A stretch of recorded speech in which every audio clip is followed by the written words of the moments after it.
الله الله.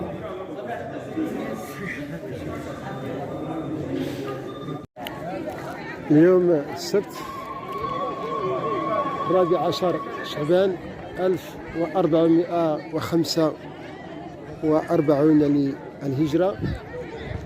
شرفاء زاوية تركز تحتفل بشعبانة، هذا الموسم الذي ينظم كل سنة في ليلة 15 من شعبان.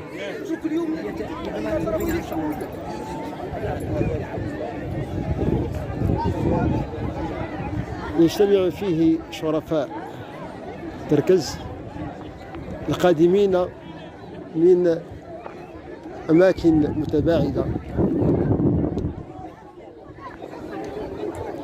يحققون فيه صلة الرحم ويقضون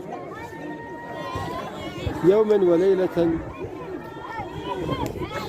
تتخلله أنشطة متنوعة، منها ذبح الذبيحة، ثم دروس دينية وقراءات قرآنية،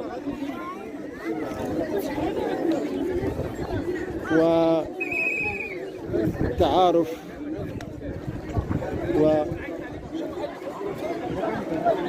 وإعادة ربط الصلة.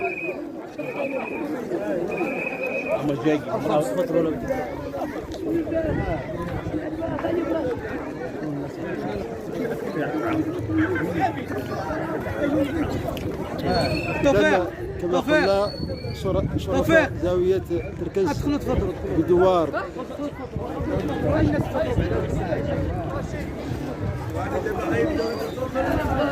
الجامعة وبشراكة مع جمعية تركز للتنمية الاجتماعية تحيي ليلة شعبانة تحت شعار المناسبة فرصة لتمكين اللحمة بين مكونات القبيلة وتعميق الصلة والتواصل بين أبناء الوطن الواحد.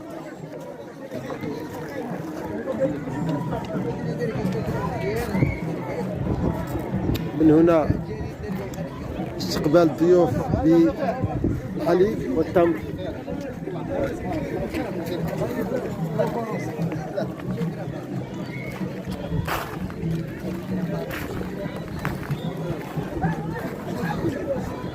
إذن البرنامج كالتالي: إذن الاحتفال يقام بدوار الجامع تركز حوز مراكش.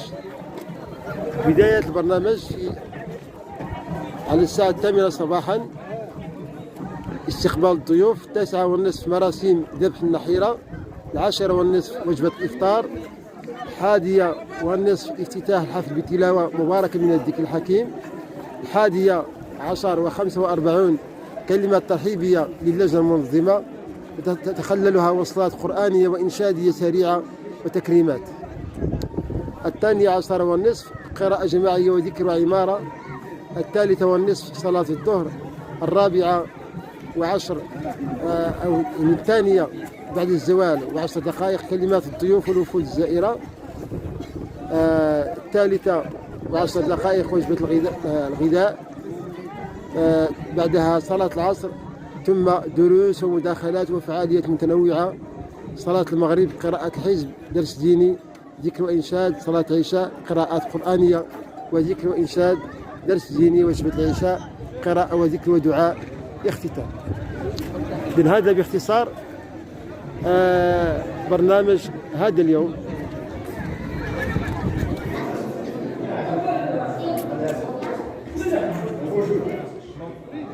السلام عليكم.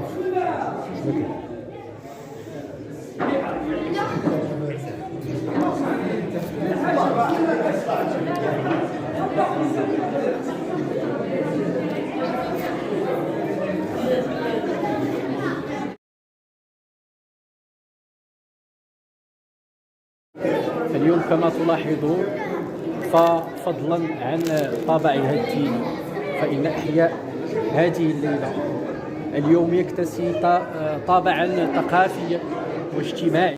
إرادة هذه الزاوية في أن يكون لها إشعاع على المستوى الإقليمي والوطني. اليوم تشهدون يعني كثير من التظاهرات الثقافية والاجتماعية من يعني دروس مواعظ فضلا عن يعني الجديد هذه السنة وهذه الأسبوع هو القافلة الطبية التي من هذا المنبر نشكر جميع القائمين عليها وجميع يعني أطر وزارة الصحة الذين يعني شرفونا في هذا اليوم المبارك بهذه القافلة الطبية التي سيستفيد منها يعني كثير من المواطنين والمواطنات. نأمل أن يبقى هذا التقليد العريق يعني مناسبة للتواصل وللتآزر بين أبناء القبيلة الواحدة وبين أبناء الوطن الواحد. وشكرا جزيلا لكم. رضوان الشقر عضو زاوية شرفاء تركز عن تركز مدينة الداخلة. إذن زاوية شرفاء تركز بحوز مراكش وبشراكة مع جمعية تركز للتنمية الاجتماعية تحيي ليلة شعبانة تحت شعار المناسبة فرصة لتمتين اللحمة بين مكونات القبيلة وتقوية صلة الرحم بين مختلف مكونات أبناء الوطن الواحد. إذن اليوم هناك برنامج وحفل ديني يشمل مجموعة من يمكن القول مجموعة من المراسيم تتمثل أو شعائر تتمثل مثلا في مراسيم ذبح النحيرة، وهناك دروس دينية وأمداح نبوية وذكر حكيم، كما يتخلل ذلك يعني حملة طبية لمجموعة من التخصصات الطبية، وهناك تكريمات ومجموعة من البرامج الهادفة التي غالبا تصب فيما هو ديني وتصب فيما هو يعني يصب في مكونات القبيلة. وهناك يعني لم الشمل بين مختلف قبيلة شرفاء تركز بمختلف أنحاء ذاك المغرب. إذن اليوم نتواجد بزاوية حوز مراكش بمختلف يعني مكونات القبيلة على الصعيد الوطني. بسم الله الرحمن الرحيم، وصلى الله على سيدنا محمد آله وصحبه وسلم تسليما. هذه المناسبة هي مناسبة إحياء ليلة من أعظم الليالي، وهي ليلة النصف من شعبان. هذه الليلة المعروفة في تاريخنا، ومعروف أن السلف الصالح التابعون وتابع التابعين كانوا يحيون هذه الليلة، يحيونها بالذكر ويحيونها بالصلاة وبقراءة القرآن وبذكر الله سبحانه وتعالى. هذه الليلة لعظمتها قد سميت بأسماء متعددة، قد سميت بليلة الملائكة وهي ليلة البراء، وسميت بليلة المباركة، وسميت أسماء متعددة نظرا لعظمتها ونظرا لأنها جاءت يعني هي في شهر من أعظم الشهور، وهو شهر شعبان المعظم الذي كان النبي صلى الله عليه وسلم يعني كان يصومه أكثر من غيره من الشهور من غير شهر رمضان. وهذا الشهر كذلك هذه الليلة هي من أعظم الليالي لأنها ترفع فيها الأعمال عند الله سبحانه وتعالى. ونحن نظرا لعظمتها آثرنا على أنفسنا، آثرنا أن نحييها وأن نعظمها وأن نزيد في تعظيمها. وهي ليلة يحيونها هذه الزاوية تحييها ما يزيد عن قرن من الزمان. الناس هذه الزاوية حينما نزلوا هنا نزلوا وهم معهم هذه الزاوية وهذه الليلة المباركة. فحينما نحن عاصرنا هذه الليلة وإحيائها، عاصرناها أطفالا، وعاصرناها شبابا، وعاصرناها كهولا، وعاصرناها شيوخا. بسم الله الرحمن الرحيم. معكم الشرقي المالكي أحد أبناء دوار تركز حوز مراكش. نرحب بكل الزوار الكرام لهذه الليلة المباركة، ليلة إحياء نصف من شعبان التي دأبت قبيلة تركز في هذه المنطقة على إحيائها منذ زمن بعيد، يعني منذ عهد الأجداد لعقود كبيرة مضت. الحمد لله أنها مناسبة للتواصل والتراحم والتفاعل بين مختلف مكونات القبيلة وباقي شرائح المجتمع ككل في المملكة الحبيبة. اليوم هذه النسخة إن شاء الله تعالى هي نسخة متميزة بكونها تربط تواصلا مميزا مع أبناء القبيلة الذين تعرفنا عليهم في الآونة الأخيرة بالجنوب الحبيب وبكل مناطق المغرب وفي خارج أيضا المملكة. هناك أيضا زوار من مناطق مختلفة نرحب بهم، فالموسم مفتوح على مصراعيه لجميع يعني كل المحبين لهذه المناسبة وإحياء هذه المناسبة التي تتميز بالذكر وقراءة القرآن وبرنامج حافل. الحمد لله برنامج حافل فيه ذكر، قراءة القرآن، سماع صوفي. يعني الأساس في هذه المناسبة هو الصلة وربط وتوثيق اللحمة بين مكونات هذه القبيلة والمجتمع بأسره. وشكرا على تفاعلكم. شكرا لك. شكرا. مصطفى الكفراوي، رئيس الجماعة ديال الدين وعضو الزاوية ديال شرفاء تركز والدوار هنايا. وحنا بصدد إحياء ليلة 14 من شعبان، وهي واحد الليلة اللي كنا كنحيوها سنين طويلة، لقينا والدينا وجدودنا تيحيوها.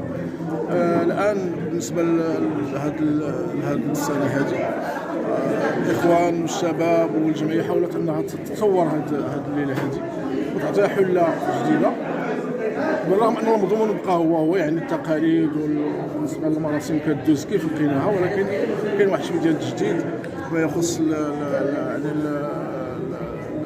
الأنشطة الموازية، فيما يخص الناس يعني الزوار اللي كيجي، وكاينين الناس اللي كينحضروا من الأقاليم الجنوبية اللي كينتموا للقبيلة ديال تركز.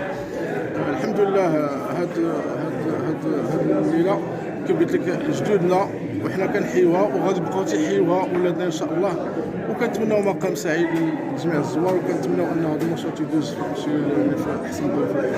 شكرا لك استاذ. بسم الله الرحمن الرحيم.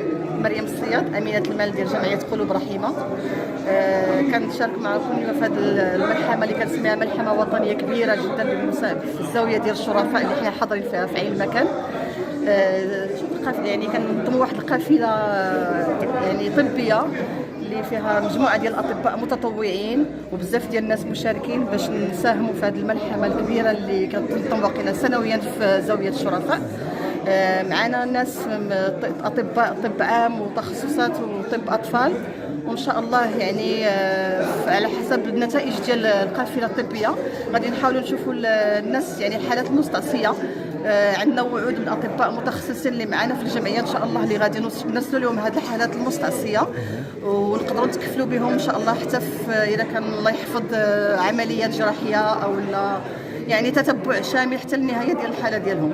بالنسبه لكم يعني الاطباء حنا تنعرفوا بانه دابا السبت والحد، يعني بالنسبه للاطباء واش هما مستعدين خدامين تيتسناو؟ هذه كانت نقطه صعيبه علينا شويه باش ننظموا قافله طبيه يوم السبت، بحكم انه الاطباء بزاف سورتو في الطب الخاص خدامين اليوم السبت. داك الشيء علاش نظمناها، ولكن نظمناها تلبيه لهذا يعني ملحمه. كاينه ناس حنا هنايا ناس معنا ناس مناطق الصحراويه وبينا ننظموا هذا اللقاء معهم. ماشي دائما كنشاركوا في هذه الملحمه بحال هكا بهذه المشاعر وبهذا يعني اش غنقول لك، يعني كاين واحد التلاحم كبير في القبيله. كاين الناس اللي جايين من مناطق صحراويه بعيده، دونك حنا جايين غير من مراكش، قلنا علاش حنايا المسافه قصيره وما جايين بلاصه بعيده نتلاقاو باش نديروا همزه تواصل بيننا وبينهم. وان شاء الله نلبيو لهم يعني الطلب ديالهم بالمشاركه في هذا النهار السعيد اللي كيتزامن مع 14 في شعبان، اللي هو اي يوم من ايام الله يعني العظيمه. شكرا لك. شكرا على واجبك.